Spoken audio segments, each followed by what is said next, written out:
লক্ষ জনতার মাঝে বক্তব্য নিয়ে আসবেন আজকের সভার মধ্যমণি, আজকের সভার সম্মানিত প্রধান অতিথি, আপনার আমার প্রাণের স্পন্দন জাকের পার্টির মাননীয় চেয়ারম্যান জননেতা আলহাজ খাজা মোস্তফা মির ফয়সাল মুজাদ্দেদি সাহেবকে তিনার মূল্যবান বক্তব্য নিয়ে আসার জন্য অনুরোধ করছি। আলহাজ খাজা মোস্তফা মির ফয়সাল মুজাদ্দেদি সাহেব। আল্লাহু আকবার। এই সারা বাংলা কলঙ্ক মুক্ত করে নেতা আছে না?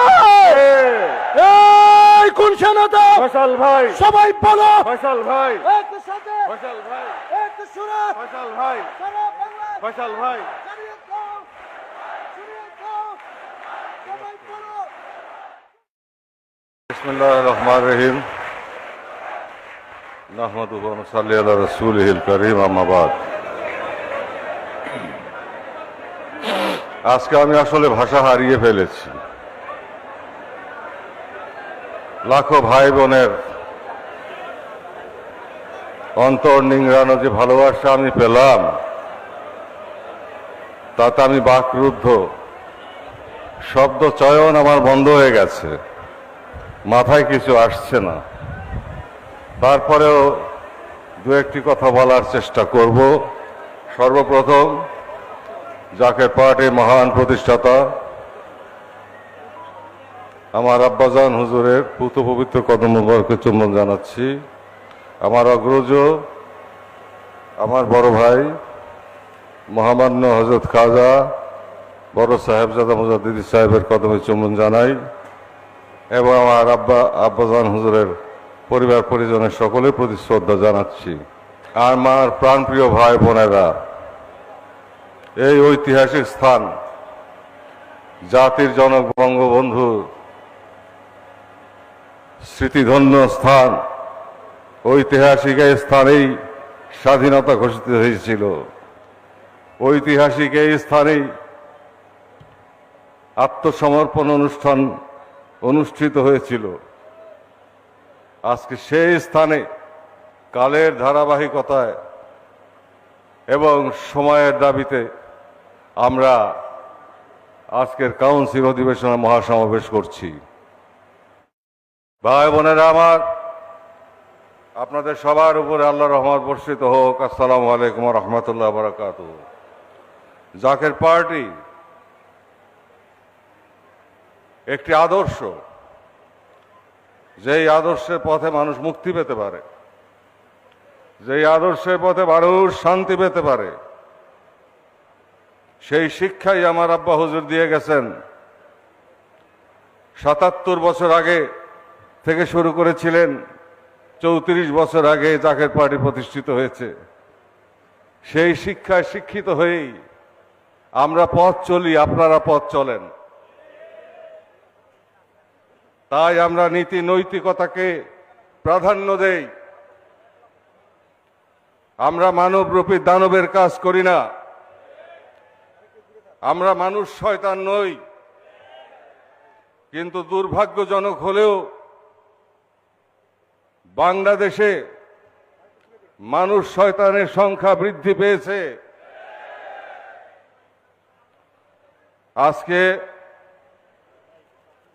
দেশের পরিস্থিতি সম্পর্কে আমি বিগত বিশ্ব ইসলামী সম্মেলনের শেরপুরে এবং লাইলাতুল বারাতে শেরপুরে আমি যেসব কথাগুলি বলেছিলাম, অক্ষর অক্ষর বলেছে। এটা কোনো ঐশী শক্তি নয়, এটা মস্তিষ্ক প্রসূত হিসেব নিকেশ। সেই হিসেব নিকেশ করেই আমি বলেছিলাম। আমি আবার বলছি, দেশের সামনে দুর্যোগের ঘনঘটা কালো মেঘ ধেয়ে আসছে। দেশি বিদেশি চক্রান্ত অব্যাহত আছে এবং সেই চক্রান্তের সাথে এদেশের সকল রাজনৈতিক দলই জড়িত আছে কোনো না কোনো বলয়ে। এবং জাতির জনক বঙ্গবন্ধু শেখ মুজিবুর রহমানের শাহাদাতের পরে বাংলাদেশে একটি নির্বাচনও নিরপেক্ষ হয় নাই। নির্বাচন নামে খেলা হয়েছে। প্রশাসনকে ব্যবহার করে, আইন শৃঙ্খলা রক্ষাকারী বাহিনীকে ব্যবহার করে নির্বাচন করা হয়েছে এবং চক্রান্তকারীরা তাদের পক্ষে ফলাফল নিয়ে গেছে। আমরা এই ধরনের গণতন্ত্র দেখতে চাই না। আমরা সত্যিকার অর্থে গণতন্ত্র চাই। উন্নয়ন এক জিনিস আর গণতন্ত্র আর এক জিনিস। উন্নয়ন পৃথিবীর বহু ডিক্টেটর করেছে, বহু স্বৈরাচার উন্নয়ন করেছে। সারা জগতের দিকে যদি তাকান, সাদ্দাম হোসেন, লিবিয়ার গাদাফি, তারা কি উন্নতি করে নাই? কিন্তু জনগণের সমর্থন তারা পায় নাই। পাকিস্তানের আইয়ুব খান তদানীন্তন সময়ে কি উন্নতি করে নাই? জনসমর্থন পায় নাই। তারপরে এরশাদ সাহেবকে উন্নতি করে নাই, জনসমর্থন পায় নাই। কেন পায় নাই? কারণ মানুষ উন্নয়ন যেমন চায়, তার চেয়ে বেশি চায় গণতান্ত্রিক অধিকার, মুক্ত চিন্তার স্বাধীনতা, প্রাণ খুলে কথা বলার অধিকার। মানুষ ভয়ে ভয়ে এখন কথা বলে। টকশোতেই বলেন, প্রকাশ্যেই বলেন, হাটে বাজারে বলেন, চায়ের দোকানে বলেন, গ্রামগঞ্জ পর্যন্ত সব জায়গায় মানুষ ভয়ে ভয়ে কথা বলে যে কোন কথা বলবো আবার মামলায় ফাঁসায় দিবে। এই জন্য জনগণ সন্তুষ্ট নয়। জনগণ প্রথমে তার বাক স্বাধীনতা চায়, তারপর তার গণতান্ত্রিক অধিকার চায়, শান্তিপূর্ণভাবে যার যার ভোট দিতে চায়, তারপর উন্নয়ন চায়। অতএব উন্নয়ন করলেই আপনি বা আপনারা যারা রাজনীতি করেন আপনার দেশের মানুষের সমর্থন পাবেন, এটা কিন্তু আশা করবেন না। এই পর্যন্ত বঙ্গবন্ধু শাহাদাতের পরে যারা ক্ষমতায় ছিল তাদের আমল থেকেই দেশের বাহিরে টাকা পাচার শুরু হয়েছে এবং অদ্যাবধি তা চালু আছে। পাকিস্তানের 22 পরিবারের বিরুদ্ধে সংগ্রাম করে এদেশের মানুষকে বাঁচানোর জন্য শোষণের হাত থেকে 30 লক্ষ মানুষ তাজা রক্ত, বুকের তাজা রক্ত ঢেলে দিয়েছে। 2 লক্ষ মা বোন সম্ভ্রম হারিয়েছে এই বাংলাদেশ দেখার জন্য না। দুটি বৃহৎ দলের কারণে, জাতির জনকের শাহাদাতের পরে দুটি বৃহৎ দলের কারণে, আমি নাম উল্লেখ করব না, এ দেশে গণতন্ত্র প্রতিষ্ঠিত হয় নাই। পরস্পর সংঘাতমুখী এবং পরস্পর প্রতিহিংসামূলক মনোবৃত্তি সম্পন্ন এই দুটি দল, এক দল আর এক দলকে নিশ্চিহ্ন করে দিতে চায় দুনিয়া থেকে। এটা কোনো গণতান্ত্রিক নীতি নৈতিকতা হতে পারে না। গণতন্ত্র ষড়যন্ত্রের মাধ্যমে প্রতিষ্ঠিত হয় না। গণতন্ত্র তার নিজস্ব নিয়মে প্রতিষ্ঠিত হয়, স্বচ্ছতার ভিত্তিতে, নৈতিকতার পথে গণতন্ত্র প্রতিষ্ঠিত করতে হয়। আর এই দুটি দলের কারণে গণতন্ত্র কিন্তু ইতিহাসে দেখা যায় গণতন্ত্র বারবার মুখ থুবড়ে পড়েছে এবং অসাংবিধানিক শক্তি ক্ষমতায় এসেছে এই দুটি দলের কারণে। আমরা এর পরিবর্তন চাই।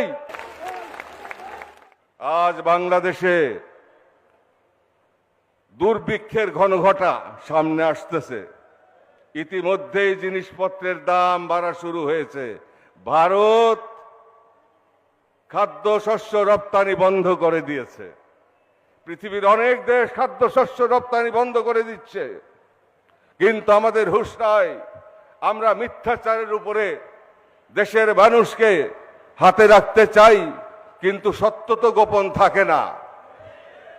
বাস্তবতা কাউকে খাতির করে না। আমি কারো বিরুদ্ধে নই, আমি কারো শত্রুও নই, আমি দেশের মানুষের সাথে আছি। আমি 14 দলেও নাই, আমি 35 দলেও নাই, 34 দলেও নাই। আমি আছি আমার জাকের পার্টির আদর্শ নিয়ে। মানুষের মন মনন পরিবর্তন করো, সততা ফিরিয়ে আনতে হবে। রাষ্ট্রীয় অর্থ সম্পদ লুট করা বন্ধ করতে হবে।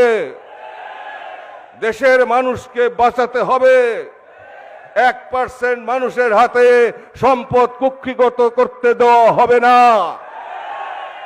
এদেশের সবাই ধনী হোক, এটা আমি চাই, কিন্তু যেই পথে এগুচ্ছে সেই পথে ভবিষ্যৎ যে অন্ধকার, এতে কোনো সন্দেহ নাই। তদুপরি দেশকে রক্তক্ষয়ী সংঘাতের দিকে এগিয়ে নিয়ে যাওয়া হচ্ছে। সামনে নির্বাচন আসছে। নির্বাচনকে সামনে নিয়ে এখন তো বৃষ্টি বাদলের সময়, তাই নয় কি? এই বৃষ্টিটা যখন বন্ধ হয়ে যাবে, বন্যাটা তখন চলে যাবে, তারপর দেখবেন খেলা। তারপর দেখবেন খেলা। কারণ এক পক্ষ যদি সরকারকে উৎখাত করতে ব্যর্থ হয়, নির্বাচনকে ব্যর্থ করতে ব্যর্থ হয়, তাহলে তাদের অস্তিত্ব থাকবে না। সর্বশক্তি দিয়ে নির্বাচনকে বন্ধ করতে চাবে এবং সরকারকে উৎখাত করার চেষ্টা করবে গণ অভ্যুত্থানের মাধ্যমে। ব্যর্থ হলে নির্বাচন বন্ধ করতে চাবে। তাতেও যদি ব্যর্থ হয়, নির্বাচন যদি হয়ে যায়, তাহলে তাদের অস্তিত্ব থাকবে না। এটা তারা খুব ভালো করেই বুঝে, ভালো করেই বুঝে। অন্যদিকে সরকার যদি ক্ষমতায় থাকতে না পারে, বিরোধী দলের আন্দোলনে এই সরকারের যদি পতন হয়, তাহলে এই সরকার বিপদের মহাসমুদ্রে পড়ে যাবে। এটাও তারা বুঝে। এবং স্বাধীনতার পরে বঙ্গবন্ধু শাহাদাতের পর থেকে এই পর্যন্ত আমরা দেখেছি, এই যে পারস্পরিক জিঘাংসার এবং পারস্পরিক হানাহানি, মারামারি, এক পার্টি আর এক পার্টিকে নিষ্পেষণ করে দেওয়া, আর এক পার্টি আর এক পার্টিকে দুনিয়া থেকে মুছে দেওয়া, হত্যাকাণ্ডের মাধ্যমে, গুম খুনের মাধ্যমে, এটা শুধু এক দল না, এটা বৃহৎ দলগুলি সবাই কিন্তু এই কাজ করে চলছে। এইভাবে দেশের ভবিষ্যৎ ভালো হইতে পারে না। আমি পরিষ্কার ভাষায় বলে দেই, দুর্ভিক্ষ আসছে সামনে। এখন থেকেই প্রস্তুত হতে হবে। আমি শেরপুরে 1 বছর আগে বলেছিলাম 3 বছরের খাদ্য মজুত করেন। তখন আমাদের হাতে $44 বিলিয়ন রিজার্ভ ছিল। আজকে সেই রিজার্ভ এসে নেমেছে $23.8 বিলিয়ন। তখন যদি আমরা খাদ্যশস্য অন্তত পক্ষে 1 বছরের খাদ্যশস্য যদি আমরা মজুত করতাম, তাহলে আমরা চিন্তামুক্ত থাকতে পারতাম। আজকে দেখেন আলুর বাজার, আজকে দেখেন পেঁয়াজের বাজার, ধীরে ধীরে সবই আপনারা দেখবেন। এবং বিপরীত পক্ষ যারা আছে, তারা যখন ক্ষমতায় ছিল কি করেছে সেটাও তো আমরা দেখেছি। তারাও তো রক্তের বন্যায় দেশকে ভাসিয়েছে। আমরাই তো তাদেরকে ক্ষমতাচ্যুত করার পথ তৈরি করে দিয়েছিলাম, যদিও তার কোনো স্বীকৃতি আমরা পাই নাই, আমাদেরকে মূল্যায়নে করা হয় নাই। তাতে আমাদের কিছু আসে যায় না, কারণ আমরা কোন দলের লেজুর নই। আমাদের মহাজোট হচ্ছে দেশের গরিব দুঃখী মেহনতি জনতার সাথে,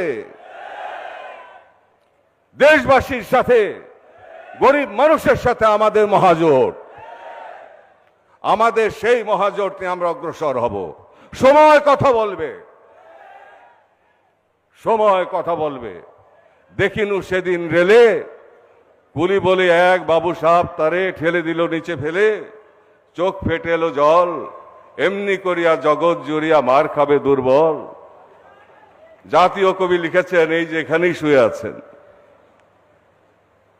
আজকে পাকিস্তানের সেই ষড়যন্ত্রের খেলা থেকে বাঁচার জন্য 30 লক্ষ মানুষ শহীদ হলো, বুকের তাজা রক্ত ঢেলে দিল, 2 লক্ষ মা বোন সম্ভ্রম হারালো। আর আমরা বাংলাদেশকে কোন দিকে আমরা নিয়ে গেলাম?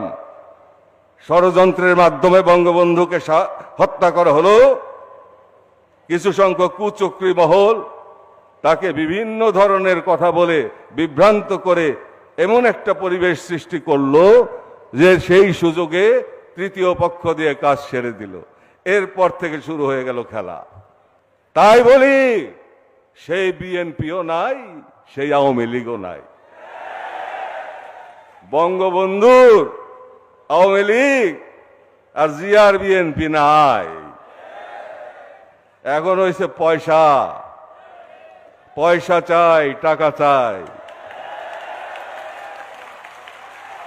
100 কোটি টাকা খরচ করবো এমপি হইতে, 1 লক্ষ কোটি টাকা কামাই করে নিয়ে যাব দেশের বাইরে। বেশি দিনের খেলা চলবে না, এটা বন্ধ করা হবে, বন্ধ হবে। তবে সেজন্য দেশবাসীকে প্রস্তুত করতে হবে মানসিকভাবে। সাংবাদিক ভাইদেরকে বলতেছি, আপনারাও বস্তুনিষ্ঠ সাংবাদিকতা করেন, যেমন স্বাধীনতা যুদ্ধের সময় করেছিলেন।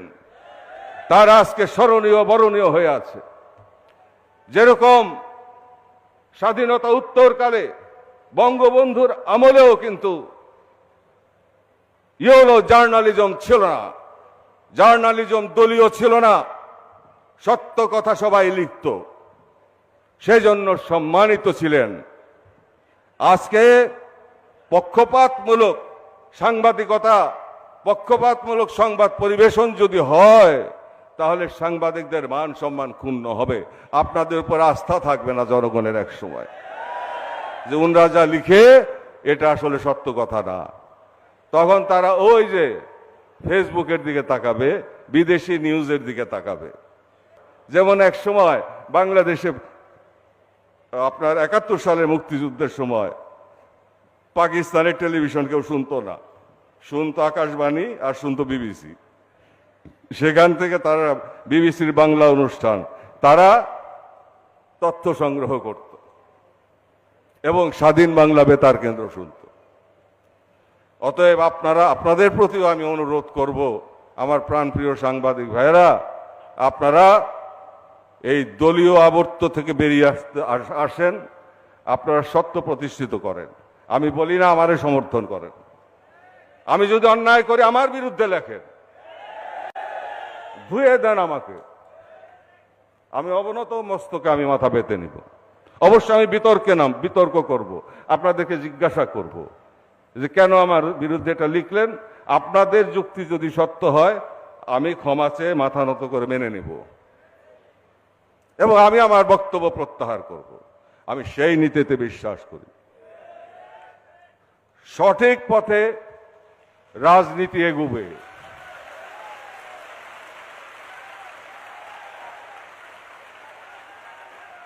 যতদিন পর্যন্ত বৃহৎ এই দুইটি দল বর্তমান আছে এবং দেশবাসীকে বিভিন্নভাবে প্রলুব্ধ করে, তাদেরকে, যেহেতু আমাদের দেশের গরিব দুঃখী মেহনতি জনতা, তারা সবকিছু বুঝে না, সরল সহজ, তাদেরকে যতদিন পর্যন্ত কুক্ষিগত করে রাখতে পারছে, কালো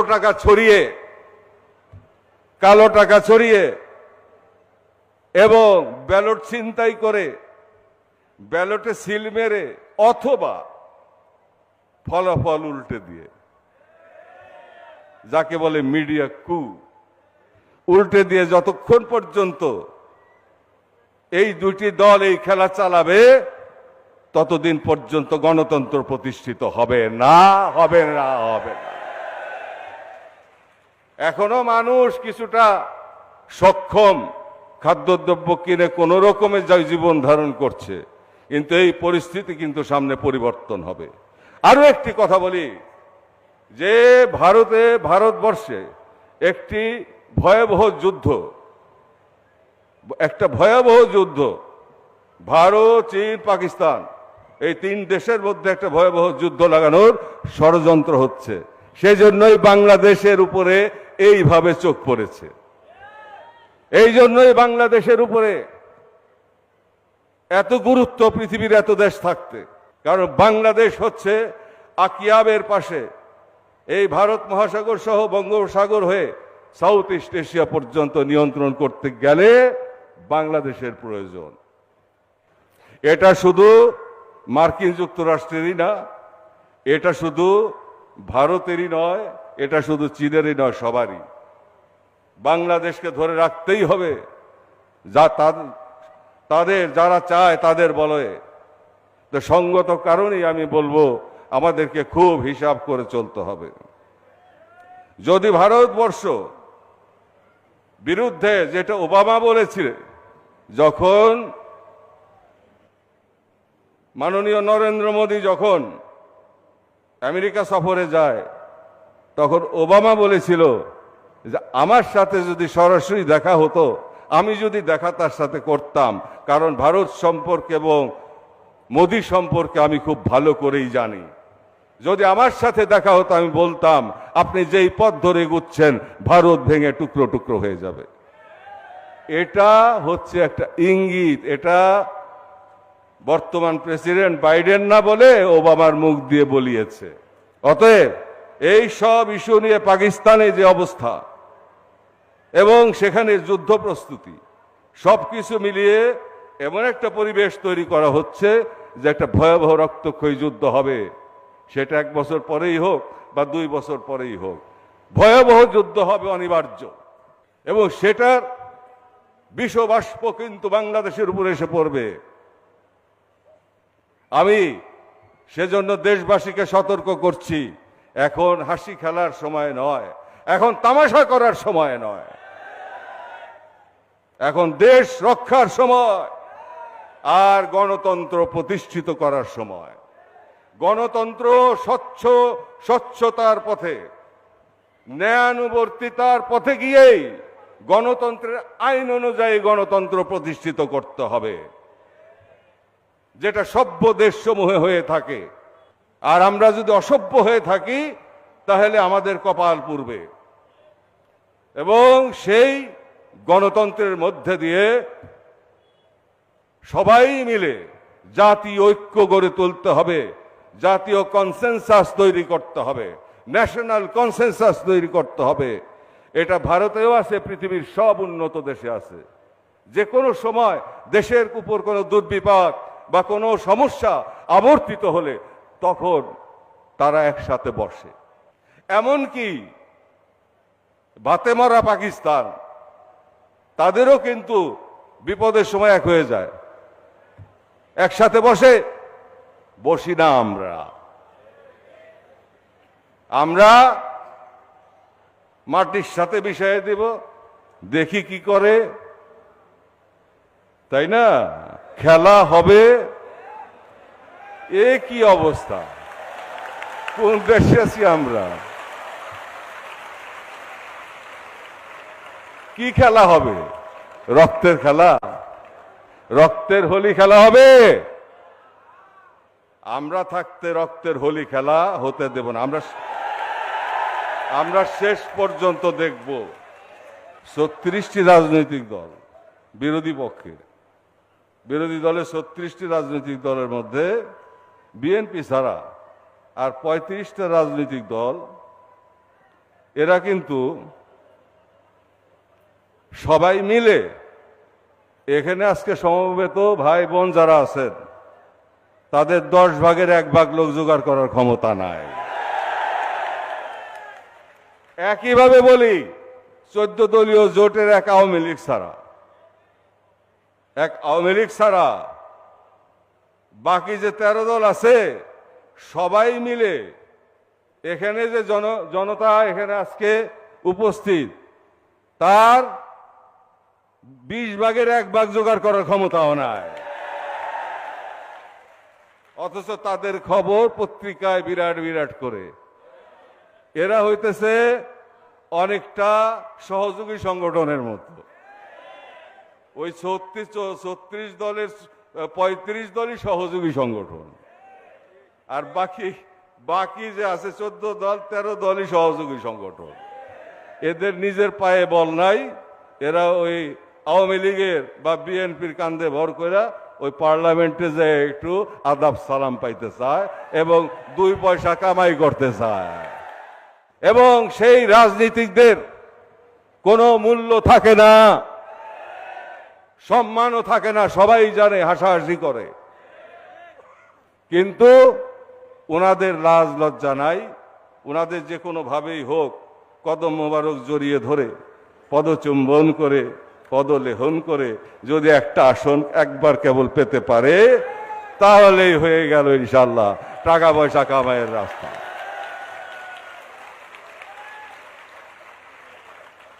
পরিস্থিতি যদি অনুকূল থাকতো, ষড়যন্ত্র যদি না থাকতো, কোনোদিন এদেশে সামরিক অভ্যুত্থান হইতো না।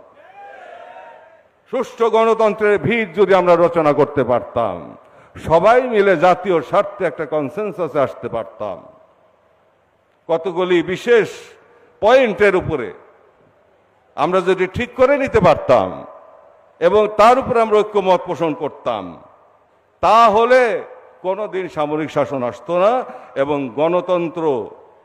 গণতন্ত্র পবিত্রতার আবহে বিরাজ করত। আজকে 100 কোটি 200 কোটি টাকা খরচ হয় এমপি নির্বাচনে। একজন তো শুনলাম ইতিমধ্যেই 30 কোটি টাকা খরচ করে গরু কুরবানি করে খাওয়াইছে সবাই রে। মনে করছেন 30 কোটি টাকা কি এমনি এমনি? 30,000 কোটি টাকা আবার আমদানি হবে একবার যদি বৈতরণী পার হইতে পারে। তো এরকম ভাবে দেশকে নিয়ে তামাশা করা হচ্ছে। 1% মানুষের হাতে 80% সম্পদ কুক্ষিগত, আর 20% দিয়ে গরিবরা চলে। সামনে যেইভাবে খাদ্য সংকট আসতেছে পৃথিবীতে, খাদ্য সংকট যেভাবে আসতেছে পৃথিবীতে এবং যে যুদ্ধাবস্থা বিরাজ করছে, বিশ্বযুদ্ধ তো হবেই, বিশ্বযুদ্ধ হবেই। আজ থেকে 3-4 বছর 5 বছর পরে বিশ্বযুদ্ধ লাগবেই, উপমহাদেশেও যুদ্ধ লাগবে, মধ্যপ্রাচ্যে যুদ্ধ লাগবে। তখন কি উপায় হবে? সেগুলি নিয়ে কি আমরা চিন্তা করি? আমি জিল্লুর রহমান সাহেব প্রেসিডেন্ট থাকতে ওনাকে আমি লিখিতভাবে দিয়েছিলাম যে এই প্রস্তাবগুলি আপনার কাছে দিয়ে গেলাম। আমি এক পরবর্তীতে প্রকাশ্যে বলেছি, দেশের পরিস্থিতি যেই অবস্থার দিকে যাচ্ছে, যেই অবর্তে ঘূর্ণায়মান, আমার কাছে ভালো মনে হয় না। দেশকে বাঁচাতে হবে, জাতিকে বাঁচাতে হবে। এই 1%-এর হাতে আমরা দেশবাসীকে জিম্মি থাকতে দিতে পারি না।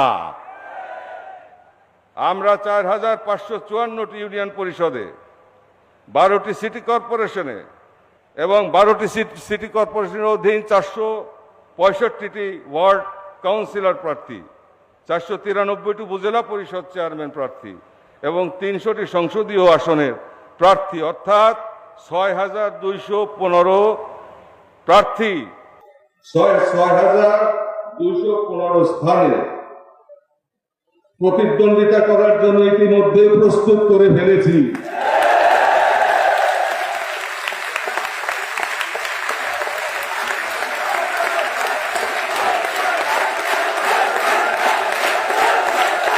আমার কথা হচ্ছে, আদর্শ যাবে আগে, নৈতিকতা যাবে আগে, ক্ষমতা আসবে পিছনে। যেমন বঙ্গবন্ধু আদর্শের পথে অগ্রসর হয়েছে, ক্ষমতা তার পিছনে পিছনে এসেছে। তিনি বলেছিলেন, আমি পাকিস্তানের প্রধানমন্ত্রিত্ব চাই না, আমি এই দেশের মানুষের অধিকার চাই।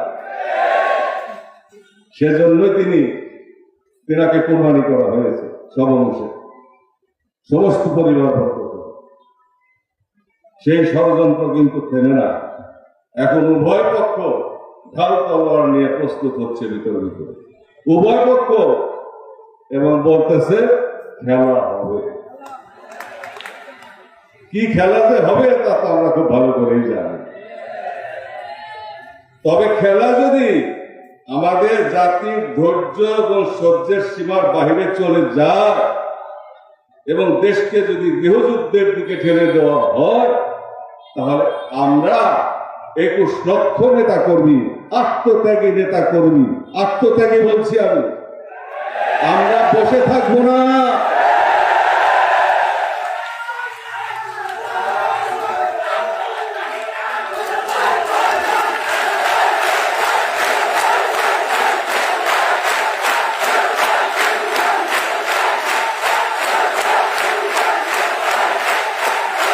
এই সব ষড়যন্ত্রের আবর্ত থেকে দেশবাসীকে বাঁচানোর জন্য যা করার আমরা তাই করব, যা প্রয়োজন আমরা তাই করব।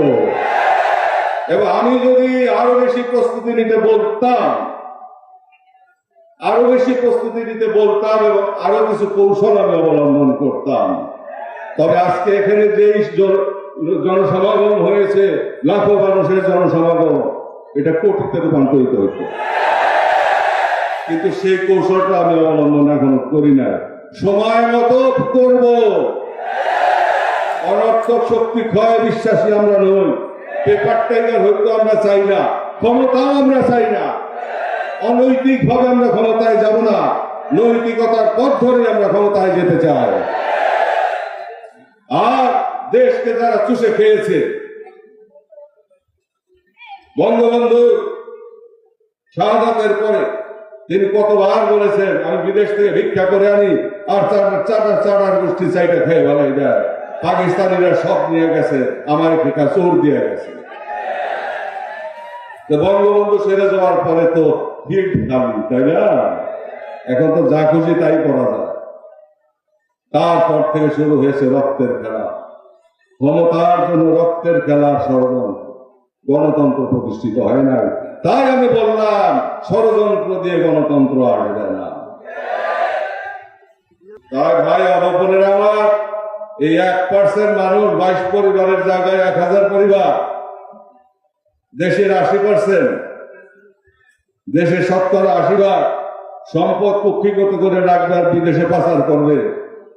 সব দলের কথাই বলতেছি, যারা ক্ষমতায় ছিল আর যারা ক্ষমতায় আছে, সবার কথাই বলি।